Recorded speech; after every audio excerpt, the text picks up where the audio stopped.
My name is Jorge Vidal. I'm the manager of special projects here at the Museum of Fine Arts in St. Petersburg. Currently we're showing Star Wars and the Power of Costume. It is over 60 screen-worn costumes from the films. Along with the costumes, we also have brought in concept drawings and costume design drawings that were used in the process. Our focus is that there's this creative process in George Lucas's developing of these universes. And it really adds a lot when you're experiencing the show, appreciating the costumes and how they came to be. You really have to consider the costumes as artwork.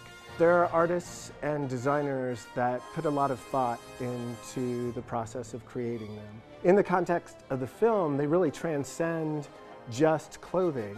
They're really giving you an idea as to what the character is about, what motivates them, and where they may be going in the arc of the film.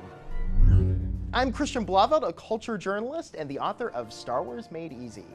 Heed Yoda's advice, unlearn what you have learned. We're going to take you on a journey through everything that the Museum of Fine Arts has to offer to show you how the design of the Star Wars films contributes to the story of a galaxy far, far away.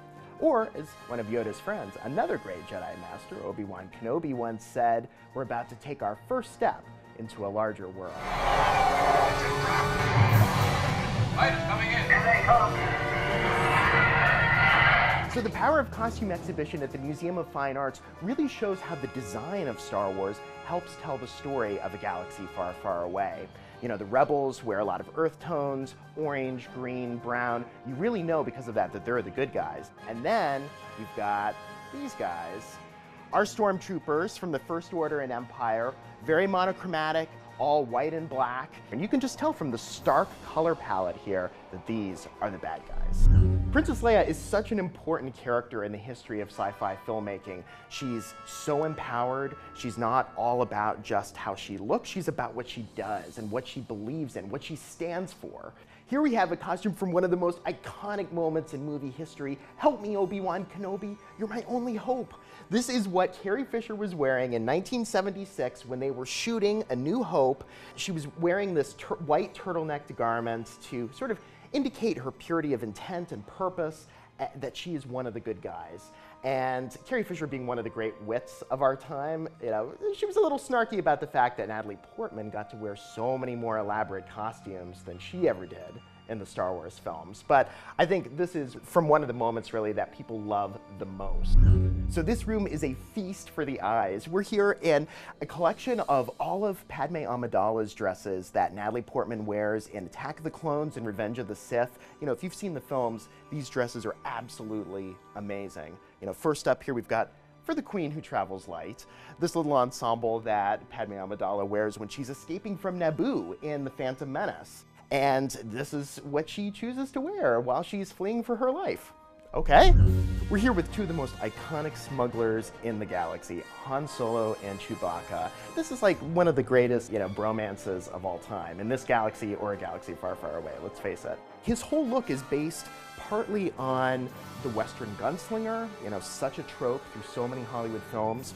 The whole aesthetic of spaghetti westerns really influences the smugglers, the scoundrels, the kind of cantina dwellers that we see in Star Wars. People who are willing to shoot first and ask questions later.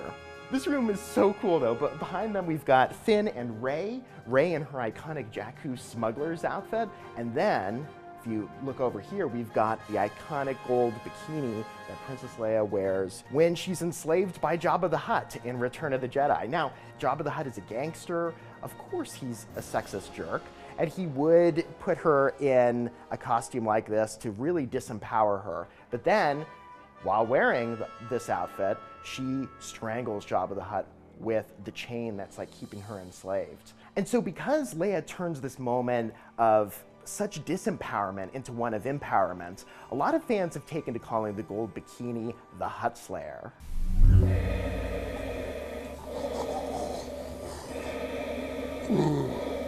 Okay, I could probably use a little less training from the Jedi Academy and a little more from the Actors Studio. But we are standing in front of Darth Vader. I mean, probably the most famous movie villain of all time.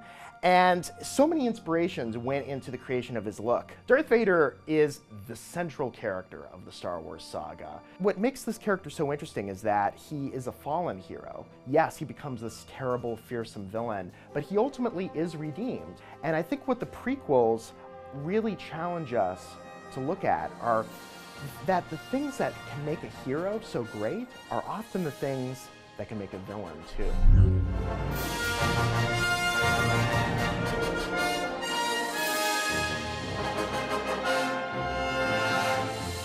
I've been continuously surprised by how vast this fictional world that Lucas has created. It's not just the films, it really goes way beyond that. So that has been an eye-opener for me. I'm hoping that's the same kind of eye-opener it is for visitors when they come and see the exhibition.